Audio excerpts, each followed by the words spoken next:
There are three main methods for selling your house: by auction, by private treaty or sale, or by tender. This video provides an overview of these three methods, and the factors to consider with each selling option, and helps you understand the different ways to sell your home.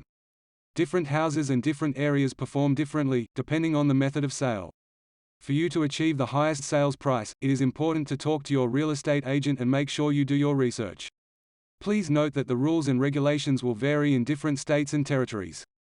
Selling by auction means setting a minimum price you will accept for your home.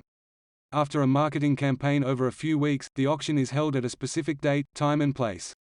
Setting an auction date creates a sense of urgency and a fear of missing out.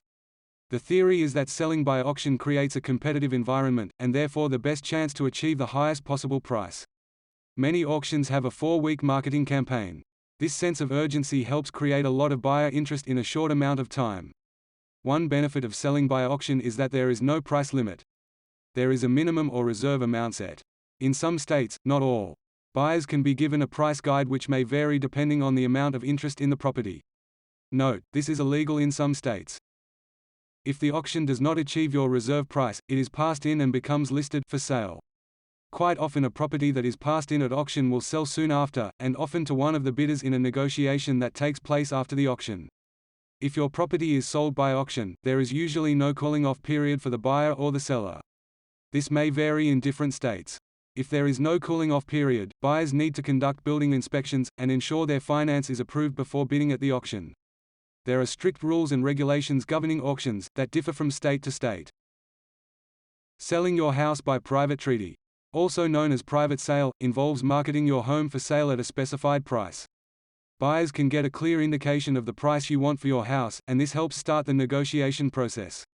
As there is no official selling date, like with the auction process, selling your home by private treaty may sometimes be slower. Private sale contracts have a 5-business-day cooling-off period. This will vary from state to state. Selling by private treaty allows you to negotiate the price and terms of the contract. After a price has been negotiated and agreed on, the sale may still be subject to conditions. For example, building and pest inspections, or finance approval. Selling your house by tender, all known as expression of interest, is when you invite potential buyers to submit an offer to purchase your property. Potential buyers submit in writing their best and final offer. This need to be submitted by a specified date. Potential buyers need to submit more than just the price they are willing to pay. They also need to include proposed settlement date, finance conditions, and any other conditions, such as subject to building and pest inspections. In this way, selling by tender is similar to an auction, providing a sense of urgency and generating competition. But without the likely stress that can come with auctions. Normally your property will be on the market for between 4 and 6 weeks. At the end of the tender period, you can then review the submissions and choose the tender that suits you best. If you don't receive an acceptable offer, you can then put the property back on the market.